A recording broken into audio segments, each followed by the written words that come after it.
Beberapa hari yang lalu ada rekan saya mengirimkan sebuah video singkat dari kawan kita Denny Siregar.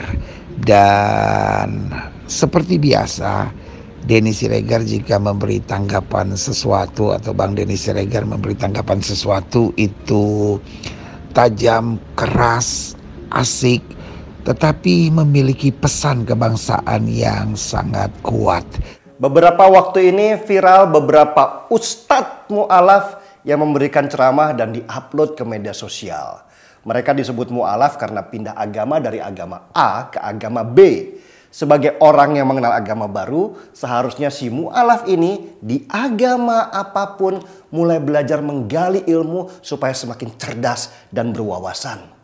Lucunya fenomena belakangan ini, si mu'alaf yang seharusnya belajar malah didaulat untuk mengajar. Mereka kemudian disebut ustadz yang kalau diartikan bermakna pendidik atau pengajar. Si mu'alafnya mau lagi. Bukannya merasa rendah diri dan bilang, maaf saya harus banyak belajar. Mereka malah dengan tinggi hati mengambil podium dan kursi lalu mengajarkan pelajaran di mana mereka seharusnya banyak belajar. Apa jualan mereka? Ya pasti menjelek-jelekan agama sebelumnya yang mereka anut. Persis seperti sales Coca-Cola yang pindah ke Pepsi dan cerita buruknya Coca-Cola dari A sampai Z. Mereka harus jualan kejelekan-kejelekan itu karena memang tidak ada ilmu yang bisa mereka ajarkan. Akhirnya mereka menggali-gali. Apa ya yang harus gua tonjolkan? Gua cerdas kagak, bego iya. Enaknya jualan keburukan. Pasti ada yang beli karena bad news is a good news. Dan sebagai aksesori tambahan, si mu'alaf itu kemudian mengarang cerita dan menambahkan gelar. Ada yang bilang pernah sekolah sampai S3 di Vatikan lah.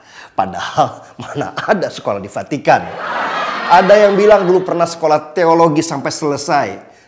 Nggak lama ada yang bongkar kalau dia sekolah saja tidak usai. Gelar-gelar dan cerita bombastis itu harus ada. Namanya sales. Kalau nggak ada gituan, siapa yang mau ngundang? Dan sesudah gelar ditambahkan, lalu ganti pakaian dengan nuansa ke Arab-Araban. Harus ada gitunya, soalnya di negara berflower ini Arab identik dengan Islam. Jadi harus pakai gamis putih, terus sorban, jenggot pelihara sedikit, belajar cengkok Arab, dan hafalkan 1-2 ayat tentang sabar dan ikhlas. Jadi deh, ustadz mirip tahu bulat yang digoreng dadakan. Dan seperti hukum pasar, ada aja pembelinya. Pembelinya ya mereka yang juga baru belajar agama, tapi sudah merasa paling beriman. Lucu memang, yang ngajar bodoh, yang dengerin juga bodoh. Akhirnya yang diceritakan adalah kebodohan-kebodohan. Gak ada ilmu yang bertambah. Mereka saling berkhayal bahwa dirinya adalah yang paling benar dan semua di sekitarnya salah. Kalau kata generasi milenial, pembicara dan jamaahnya halu semua. Aneh memang. Bagaimana seorang karateka sabuk putih bisa dapat ilmu dari seorang karateka sabuk putih juga? Mereka sama-sama sedang belajar. Dan fenomena ini sudah ada sejak lama. Ada yang namanya Yahya Waloni, ada Felix Xiao, ada Irene Handono yang ngaku dulunya biarawati dan sekarang muncul yang namanya Bangun Samudra. Selain nama-nama itu, di akar rumput juga ada beberapa, tapi belum dikenal. Mereka sedang meniti karir dengan menambah jam terbang supaya harganya semakin mahal. Kenapa orang-orang ini eksis? Karena Indonesia sangat liberal dalam hal pengajar agama, khususnya Islam. Tidak ada lembaga khusus untuk sertifikasi pengajar. Semua bebas untuk mengajar dan menyampaikan pemikiran agama. Beda dengan banyak negara muslim lainnya yang bahkan untuk ceramah di hari Jumat pun sudah diarahkan supaya umat tidak kebingungan dengan perbedaan tafsir. Dan ini adalah bom waktu ke depan. Para ustadz mu'alaf dan ustadz baru belajar itu sedang menanamkan kebodohan dalam benak jamaahnya.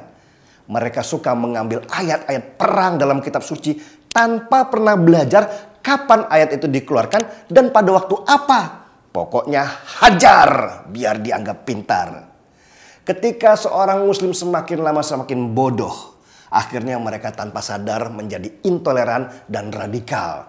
Dan jika komunitas beginian semakin banyak, mereka akan memaksakan kebodohannya kepada orang sekitar dengan tekanan massa dan kekuatan minus akal.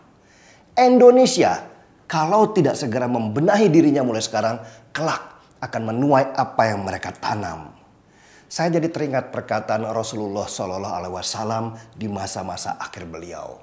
Umatku akan banyak di akhir zaman, tapi mereka seperti buih di lautan.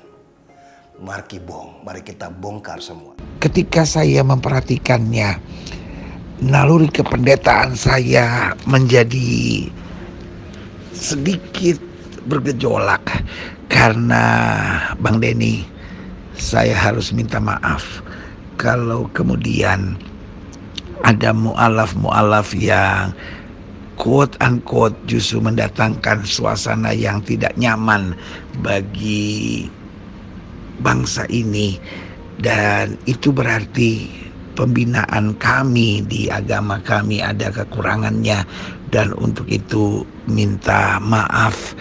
Dan itu berarti setiap pendeta-pendeta, mari kita mendidik umat kita untuk lebih bertanggung jawab. Karena saya perhatikan begini, kalau kita di rumah mendidik anak-anak kita baik, maka kemudian kalaupun dia menikah, dia keluar dari rumah, dia pun akan menjadi suami yang baik atau istri yang baik. Jadi kalau kemudian dia keluar dari kekristenan dan membawa suasana yang tidak lagi menebarkan kasih tapi menebarkan kebencian, saling menjelekkan satu sama lainnya. Dan saya harus jujur berkata bahwa saya harus minta maaf. Para pendeta-pendeta harus minta maaf. Kenapa? Karena itu berarti kita tidak mendidik umat kita dengan betul. Dan terima kasih Bang Denny untuk kritikan ini. Dan biarlah kita para hamba-hamba Tuhan menerima kritik ini dengan lapang hati, besar jiwa untuk kemudian mendidik umat kita dengan bertanggung jawab. Karena Indonesia adalah negeri yang aman, negeri yang indah, negeri yang luar biasa. Saya percaya Indonesia dengan Pancasilanya harusnya menghadirkan damai sejahtera dimanapun, karena dimulai dengan sila pertama yang luar biasa, ketuhanan yang Maha Esa, lalu kemudian diakhiri dengan pernyataan yang sangat dahsyat, satu sila terakhir, keadilan sosial. Dan saya percaya ini semua saling berhubungan, dan dengan ikatannya semboyan Republik kita Bhinneka Tunggal Ika, biarlah berbeda-beda tetapi tetap satu. Dan dari sini kita saling belajar. Marilah kita yang pertama saling menghargai perbedaan.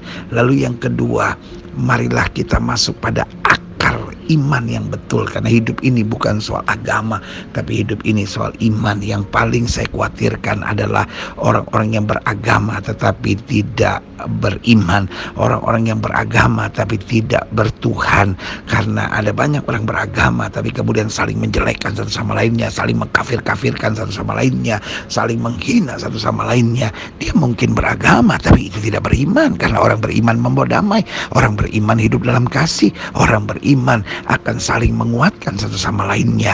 Apalagi kalau kita menyebut bertuhan, orang-orang yang bertuhan pasti beradab, orang-orang yang bertuhan pasti orang-orang yang penuh kasih, orang-orang yang bertuhan pasti adalah orang-orang yang saling membantu, saling menguatkan satu sama lainnya.